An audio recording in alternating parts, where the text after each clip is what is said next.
Hello cuties, welcome to million Telugu quotes.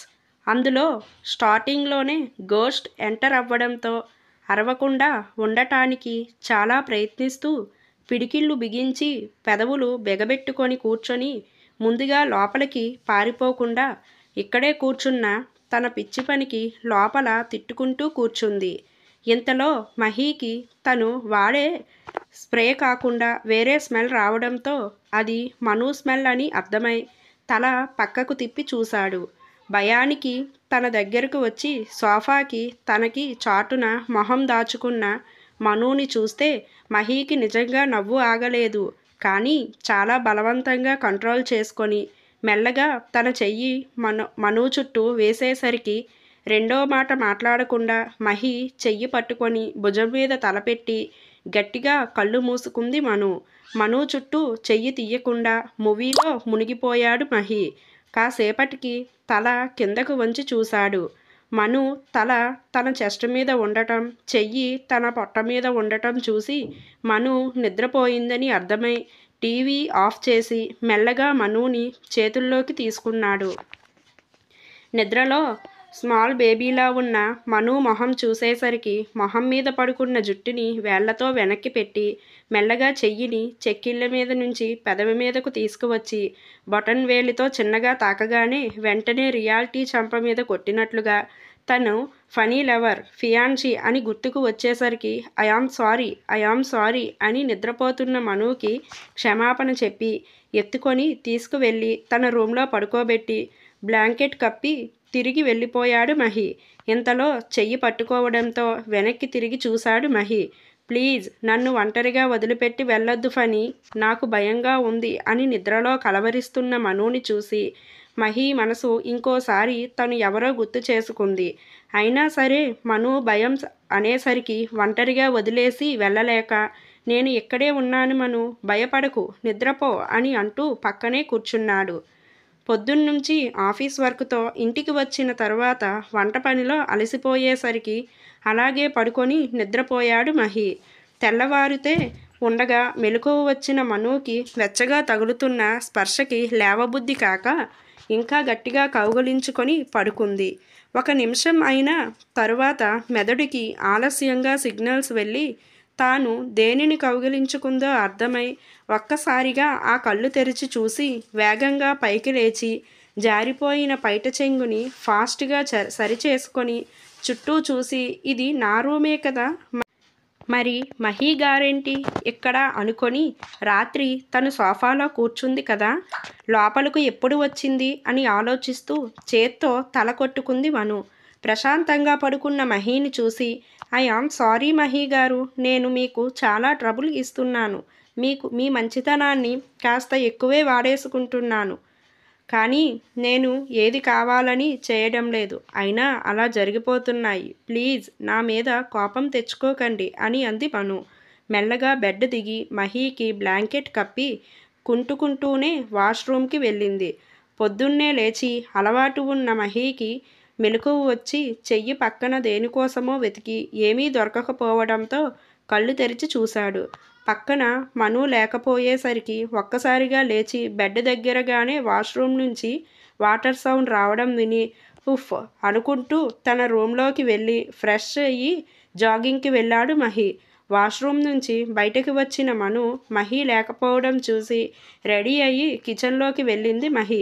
వచ్చేలోపు breakfast ready చేసి coffee ఫ్లాస్క్లో పోసింది. డోర్ తీసుకొని లోపలికి వచ్చిన మహి ముక్కుకి గుమగుమలాడే కాఫీ స్మెల్ తాకటంతో కిచెన్ వైపు చూశాడు. బ్రేక్ఫాస్ట్ని బౌల్స్లోకి సర్దుతూ మహిని చూసి హాయ్ గుడ్ మార్నింగ్ అని నవ్వుతూ విష్ చేసింది మను. గుడ్ మార్నింగ్ అంటూ కిచెన్లోకి వెళ్ళి నిన్ను 2 రోజులు రెస్ట్ తీసుకోమన్నాను కదా అంటూ కాలి వైపు చూశాడు మహి. ఎప్పుడు రెస్ట్ తీసుకుంటుంటే బోర్ కొడుతుంది మహి గారు, మీరు మాత్రం ఆఫీస్ వర్క్ ఇంటి వర్క్ ఎలా చేస్తారు, నేను బాగున్నాను, నాకేం ప్రాబ్లం లేదు, మీరు నా గురించి వర్రీ అవ్వకండి అని అంటూ ఒక అడుగు వేయగానే అమ్మా అని అంటూ కాళ్ళు పైకి లేపి కాలు మీద బ్యాలెన్స్ చేసుకుంటూ తడబడుతున్న మనుని పట్టుకొని ఇప్పుడు అర్థమైందా నేను ఎందుకు రెస్ట్ తీసుకోమన్నాను అంటూ మను చేతిలో బౌల్ని కిచెన్ కౌంటర్ మీద పెట్టి పద అంటూ బయటకు తీసుకువెళ్ళాడు. సోఫాలో కూర్చోబెట్టి నువ్వు నాకు ఏదన్నా హెల్ప్ చేయాలి అనుకుంటే రెస్ట్ తీసుకో చాలు, ఇంకేం చేయొద్దు అన్నాడు. ముందుకి వంగి మొహంలో మొహం పెట్టి చెబుతూ అది కాదు మహీగారు, మీరు కూడా వర్క్ అని అంటున్నా మను నోటి మీద వేలు పెట్టి ఇష్ అన్నాడు. మహి ఊపిరి అంతా దగ్గరగా తాకుతుంటే అలాగే చూసింది మను. జాగింగ్ చేసి వచ్చి చెమటలకు తడి తడిగా ఉన్న జుట్టు, ఒళ్ళంతా చెమటలు పెట్టి ముందుకు వంగడంతో ముందుకు వేలాడుతున్న మెడలో చైన్ జిప్పు కిందకి ఉండటంతో బయటకు కనిపిస్తున్న విశాలమైన ఛాతి భాగం చూస్తూ అలాగే కదలకుండా బొమ్మలా కూర్చుంది మను. అప్పుడే లోపలికి వచ్చిన రాజేంద్ర భాగ్య కొడుకు కోడల్ని అలా చూసి వచ్చిరాను దగ్గుతూ ఫోన్ చేయకుండా వచ్చాం సారీ అని అన్నాడు రాజేంద్ర. దగ్గుకే తేరుకొని మను పెదవి మీద నుంచి వేలు తీసేసి స్ట్రైట్గా నిలబడి it's okay dad, no problem అంటూ ముందుకు వెళ్ళి మమ్మీ అంటూ బాగున్నావా అని హగ్ చేసుకున్నాడు మహి. మమ్మీ ఇప్పుడు గుర్తొచ్చిందా, మనోకి బాగోక హాస్పిటల్లో ఉంటే ఫోన్ అన్నా చేసావా, నేను చేసినప్పుడన్నా చెప్పావా అని కాపాడుతూనే వెన్ను మీద ప్రేమగా నిమిరింది భాగ్య. మామగారిని అత్తగారిని చూడగానే మను గబుక్కున పైకి లేచి కుంటుకుంటూ రాబోయింది. కుంటుతున్న మనుని చూసి దగ్గరికి వెళ్ళి పట్టుకొని మళ్ళీ కూర్చోబెట్టి ఏమైంది మను, ఎందుకు కుంటుతున్నావు అని అడుగుతూ కాలువైపు చూశాడు రాజేంద్ర. ఏమీ లేదు మామయ్య గారు, చిన్న కట్ అంతే అని అంది మను. ఫోన్ చేసి చెప్తే అక్కడ ఒక పేషెంట్కి బదులు ఇద్దరు అవుతారని నాకు బాగా తెలుసు మమ్మీ, అందుకే చెప్పలేదు అన్నాడు మహి. వాళ్ళ మమ్మీ వైపు చూసి నవ్వుతూ చల్, ఈ జోకులకేం తక్కువ లేదు, మీ మమ్మీ మరీ అంత వీకేం కాదు అంటూ బొంగమూతి పెట్టుకుంది భాగ్య. హా హా హా, మా మమ్మీ సంగతి నాకు బాగా తెలుసులే అంటూ ఉండగానే డ్రైవర్ పండ్ల బుట్ట ఇంకా ఏవేవో కవర్స్ తీసుకువచ్చి లోపల పెట్టాడు. మమ్మీ ఇప్పుడు ఇవన్నీ ఏంటి, వీటిని జ్యూస్ తీసి ఇవ్వమని మాత్రం చెప్పకు, నా వల్ల కాదు అని అన్నాడు మహి. అందుకే మన ఇంట్లో పనమ్మాయిని పంపిస్తాను తను తీసి ఇస్తుంది అని అంది భాగ్య. నో అని మను మహి ఇద్దరూ ఒకేసారి గట్టిగా అరిచారు. ఆ అరుపు విని భాగ్య అదిరిపడి తూ తూ తూ అంటూ గుండె మీద చెయ్యి వేసుకుంది. మమ్మీ మాకు మెయిడ్ వద్దు, మా పనులు మేమేం చేసుకోగలం అని అన్నాడు మహి. అవును అత్తయ్య, మాకు మెయిడ్ వద్దు అని అంది మను. కారణం ఏదన్నా కానీ ఇద్దరి నోటి నుంచి మేము అనే మాటలు విని రాజేంద్ర మనసులో నవ్వుకొని ఇద్దరి వైపు చాలా ప్రేమగా చూశాడు. ఆయనకు మహి అవనిక చుట్టూ తిరుగుతున్న విషయం ఉప్పు అందుకున్న తన పెంపకం మీద ఆయనకున్న నమ్మకం త్వరగా బయటపడనివ్వకుండా ఆపింది. ఇప్పుడు ఈ మాటలు ఆయన నమ్మకాన్ని ఇంకా పెంచాయి. తన పిల్లలు దారి మళ్ళిన త్వరగానే అర్థం చేసుకుంటారని ఆయనకి ఉన్న నమ్మకం. ఫనీ గుర్తొచ్చినప్పుడల్లా గుండెల్లో ఈటే గుచ్చుకున్నట్లు గుచ్చుకుంటుంటే ఎప్పుడన్నా ఫనీ నువ్వు బాగున్నావు కదా అని అనుకోగానే ఆయన కళ్ళల్లో నుంచి జారిన కన్నీటిని ఎవరికీ కనిపించనివ్వకుండా కవర్ చేసేసుకున్నాడు. పనివాళ్ళు ఉంటే తను మను చెరొక రూమ్లో పడుకుంటున్నారని అందరికీ చెబుతారని మెయిడ్స్ని అవాయిడ్ చేస్తున్నాడు. ఆ విషయం గుర్తుకు రాగానే మహి కళ్ళు పెద్దవి అయ్యాయి. మమ్మీ ఇప్పుడు ఇల్లంతా చూసిందంటే అసలు విషయం తెలిసి వీకెండ్లో నేను చేసేదంతా నాటకం అని కనిపెట్టేస్తుందిగా అనుకున్నాడు మనసులో. మను అంత వీక్ ఎందుకయ్యావు, నేను చెప్తేనే ఉన్నాను కదా టైంకి తినాలి అని, నీకు నా మాట అంటే లెక్కలేదు, హాస్పిటల్లో ఉండొచ్చింది చాలక మళ్ళీ ఆ కాలుకి దెబ్బ తాకించుకున్నావు, ఇలా అయితే ఎలా మను అని బాధగా అడిగింది భాగ్య. సారీ అత్తయ్య, ఇక ముందు జాగ్రత్తగా ఉంటాను అని అంటూ లేచి కిచెన్లోకి వెళ్ళబోయింది మను.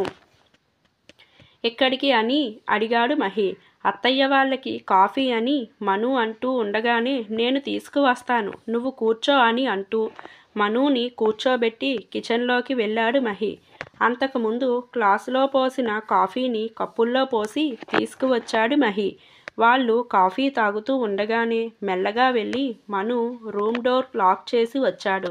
అలా లాక్ చేసి వచ్చాడో లేదో ఇలా ఫోన్ రింగ్ అవ్వడంతో తీసి చూసుకొని ఓ గాడ్, అవి నీకు ఇప్పుడే తీరిక అయిందా అని మనసులో తిట్టుకొని ఫోన్ సైలెంట్లో పెట్టాడు మహి. మళ్ళీ మహీకి కాల్ చేసి, ఏమైంది ఈ మహీకి? నా కాల్ లిఫ్ట్ చేయట్లేదు. ఇంత బిజీగా ఉంటే మాత్రం ఒక మెసేజ్ అన్నా చేయొచ్చు కదా. ఈరోజు ఎలా అయినా మీట్ అవ్వాలి అనుకుంది అవనిక. అత్తయ్య మొదటిసారి ఫ్లాట్కి వచ్చారు. మీరు మామయ్య గారు లంచ్ చేసి వెళ్ళాల్సిందే అని అంది మను. ఆ మాట వినగానే మహి సీరియస్గా మను వైపు చూశాడు. లేదు మను, ఇంకోసారి తప్పకుండా వస్తాం. మీ మామయ్యకి మీటింగ్ ఉందన్నా నేనే గొడవ చేసి తీసుకువచ్చాను. అయినా ఇప్పుడు నీకు హెల్త్ బాగోకపోతే రెస్ట్ తీసుకోవాలి గాని మాకు మర్యాదలు చేయనవసరం లేదు అని అంది భాగ్య. నువ్వు దేవతవు మమ్మీ అని అనుకున్నాడు మహి మనసులో. మామయ్య మీటింగ్కి వెళ్ళి వస్తారులే అత్తయ్య, మీరు ఉండండి అని అడిగింది మను. మమ్మీ రెస్ట్ తీసుకోమంటుంది కదా, చెప్పిన మాట విను అని నొక్కి పలికారు మహి. అప్పుడు చూసింది మను మహి మొహంలోకి. ఏంటి నువ్వు వాళ్ళని ఉండమని బలవంతం చేస్తావు అని అడుగుతున్నట్లుగా ఉండటంతో అత్తగారిని ఉండమని ఫోర్స్ చేయడం ఆపేసింది మను. అవును మను, నువ్వు బాగా రెస్ట్ తీసుకో. నువ్వు పూర్తిగా కోలుకున్న తర్వాత ఖచ్చితంగా భోజనానికి వస్తాం అంటూ ఉండు. నేను ఒకసారి ఫ్లాట్ మొత్తం చూసి వస్తాను అని అంది భాగ్య. సరే అత్తయ్య అని అంది మను.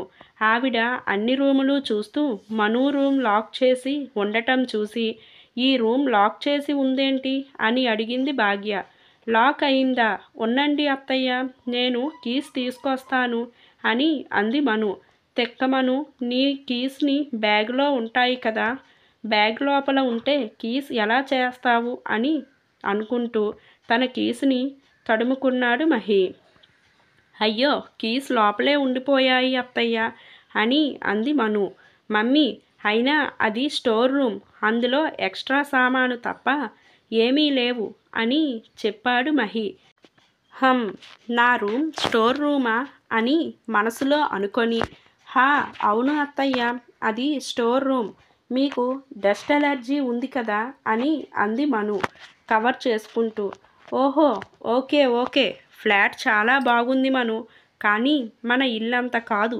మీరు మన ఇంటికి తిరిగి వచ్చి ఇల్లు పసిపిల్లలు నవ్వులతో నిండే రోజు కోసం ఎదురు చూస్తూ ఉంటాను అని అంది భాగ్య ఇద్దరి వైపు ఆశగా చూస్తూ. ఇద్దరూ ఇబ్బందిగా మొహాలు పక్కకు తిప్పుకోవడం గమనిస్తూనే ఉంది.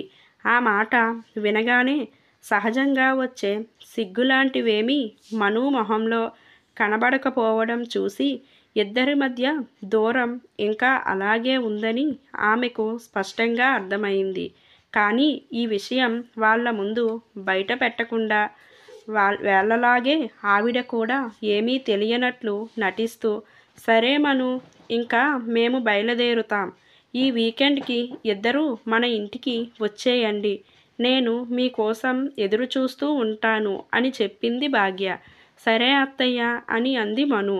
కొడుకు దగ్గరకు వెళ్ళి చెయ్యి పట్టుకొని, మనుని జాగ్రత్తగా చూసుకోనాన్న. తను ఇప్పుడు నీ భార్య, భవిష్యత్తులో నీ పిల్లలకు తల్లి. తను ఆరోగ్యంగా ఇంకా నలుగురిలో గౌరవంగా ఉంటేనే మనకి గౌరవంగా ఉంటుంది అని చెప్పింది భాగ్య. నేను చూసుకుంటాను మమ్మీ, డోంట్ వర్రీ అంటూ కౌగలించుకున్నాడు మహి. కొడుకు వెన్ను మీద చెయ్యి వేసి ప్రేమగా నిమురుతూ వదలలేక వదిలింది భాగ్య. తల్లి బాధ మహీకి అర్థం అవుతూ లోపల ఎవరో గుండెను బలవంతంగా పిండేసినట్లుగా అనిపించింది. ఫణి కనిపించిన దగ్గర నుంచి తల్లి ప్రాణాలు అన్నీ తన మీదే ఉన్నాయని, తను దూరంగా ఉండటం ఆమె భరించలేకపోతుందని తెలిసినా ముందు కోపంతో, ఇప్పుడు అవసరానికి వాళ్లకు దూరంగా ఉండటం తప్పక ఆమె బాధ తెలియనట్లుగానే ఉండిపోయాడు.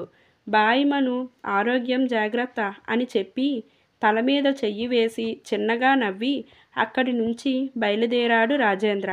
మహి వాళ్ళతో పాటు కిందకు వెళ్ళి కారు బయలుదేరే వరకు ఉండి పైకి వచ్చాడు. అప్పటి వరకు బాగానే ఉన్న మను వాళ్ళు వెళ్ళగానే దిగులుగా కూర్చోవడం చూసి ఏమైంది అని అడిగాడు మహి. ఏం లేదు మహి గారు, అత్తయ్య మామయ్య గారు వెళ్ళగానే ఇల్లంతా మళ్ళీ నిశ్శబ్దంగా మారిపోయింది కదా, అదే చూస్తున్నాను అని అంది మను. బోర్ కొడితే టీవీ చూడు అని అన్నాడు మహి.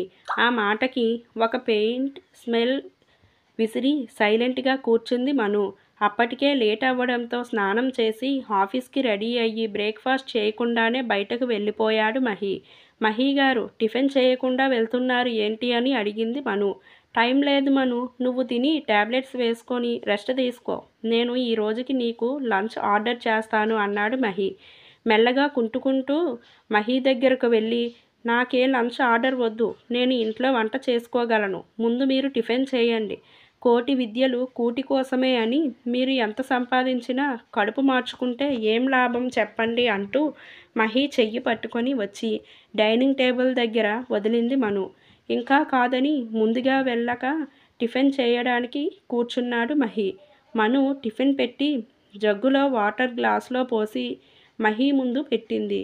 నువ్వు కూడా తిను అన్నాడు మహి.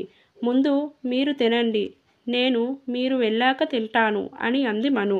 ఏం అవసరం లేదు, నువ్వు కూడా కూర్చో అంటూ మనుని కూడా కూర్చోపెట్టాడు మహి. టిఫిన్ చేస్తూ మహి గారు నా రూమ్ లాక్ తీయలేదు అని అంది మను. ఓహో సారీ మను, మా మమ్మీ లోపలికి వెళ్తే అని మహి చెప్పబోతూ ఉండగానే ఐ నో మహి గారు, ఇట్స్ ఓకే, దీనికి మీరు సారీ చెప్పాల్సిన అవసరం లేదు అని అంది మను. టిఫిన్ చేసి తన కీస్తో లాక్ తీశాడు మహి.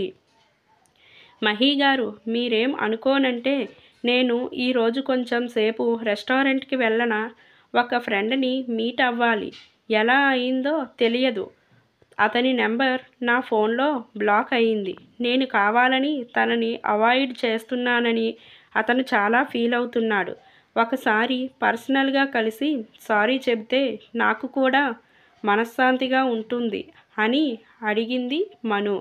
మను మాటల్ని బట్టి తను నిఖిల్ని కలవడానికి వెళ్ళబోతుందని అర్థం అవ్వగానే ఒకసారి చాలా ఇరిటేషన్ వచ్చేసింది.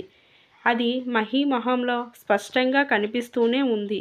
ఏం అవసరం లేదు, నీకు హెల్త్ బాగోలేదు, ఒక పక్క కాలు బాగోలేదు, ఈ సిచ్యువేషన్లో నువ్వు వెళ్ళి సారీ చెప్పాల్సినంత ఇంపార్టెన్స్ ఏమీ లేదు, నువ్వు ఎక్కడికి వెళ్లకుండా ఇంట్లోనే రెస్ట్ తీసుకో అని చాలా ర్యాష్గా చెప్పి విసురుగా బయటికి వెళ్ళిపోయాడు మహి. ఏమైంది మహి గారికి, ఇప్పటి వరకు బాగానే ఉన్నారు కదా, సడన్గా అంత కోపం వచ్చిందేంటి, నేను ఏమన్నా పొరపాటుగా మాట్లాడానా అనుకొని రూమ్లోకి వెళ్ళి బెడ్ మీద కూర్చుంది మను.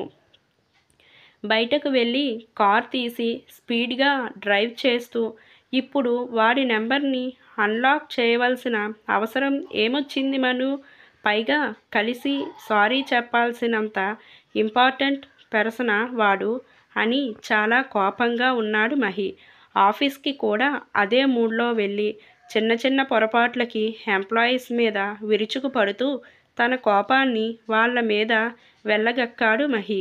ఇంతలో ఫోన్లో మెసేజ్ సౌండ్ రావడంతో ఓపెన్ చేసి చూశాడు. ఆఫీస్కి వెళ్ళారా, బిజీగా ఉన్నారా, ఐ ఆమ్ సారీ మహి గారు, నా వల్ల ఏదైనా పొరపాటు జరిగితే నన్ను క్షమించండి ప్లీజ్ అని మను పెట్టిన మెసేజ్ చూసేసరికి కొంచెం చల్లబడ్డాడు మహి. అప్పుడేమీ రిప్లై ఇవ్వకుండా మధ్యాహ్నం లంచ్ టైంలో ఫోన్ తీసుకొని భోజనం చేశావా, లంచ్ ఆర్డర్ చేయనా అని మెసేజ్ చేశాడు మహి.